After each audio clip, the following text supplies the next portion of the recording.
Zubir Matdom, seorang warga emas berusia 90 tahun, masih mengingati pengalaman hidup ketika zaman pendudukan Jepun di Tanah Melayu. Pada ketika itu, kehidupan rakyat penuh dengan ketakutan dan pelbagai kekangan akibat pemerintahan tentera Jepun. Penjepunan ke atas orang Melayu.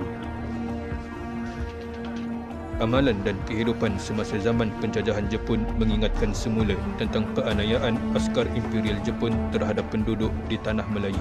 Penduduk pada waktu dan ketika itu dipaksa untuk menyembah matahari sebagai tanda penghormatan terhadap semangat matahari yang menjadi simbol kekuatan askar Jepun.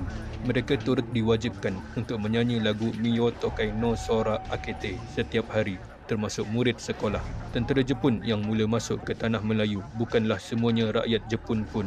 Sebaliknya, segelintir dari askar-askar Jepun merupakan tawanan perang dari Manchuria yang dijadikan sebagai buruh askar. Mereka terkenal dengan sikap ganas dan sering menggertak penduduk menggunakan senapang bayonet. Suasana pada masa itu sangat tegang sehingga ramai penduduk melarikan diri dan pelajar terpaksa belajar di bawah pokok. Meskipun begitu, tentera Jepun tidak menghalang umat Islam daripada beribadah di surau.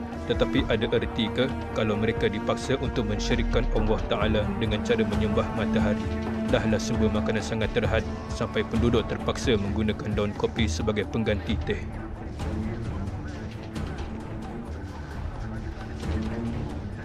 Kisah Zubir mengingatkan kita tentang penderitaan rakyat semasa era penjajahan Imperial Jepun dan ketabahan mereka menghadapi kesukaran hidup, seakan-akan hidup ini hanya antara hidup atau mati.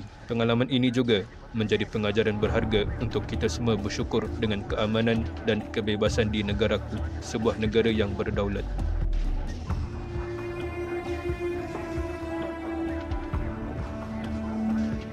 Sekian, terima kasih.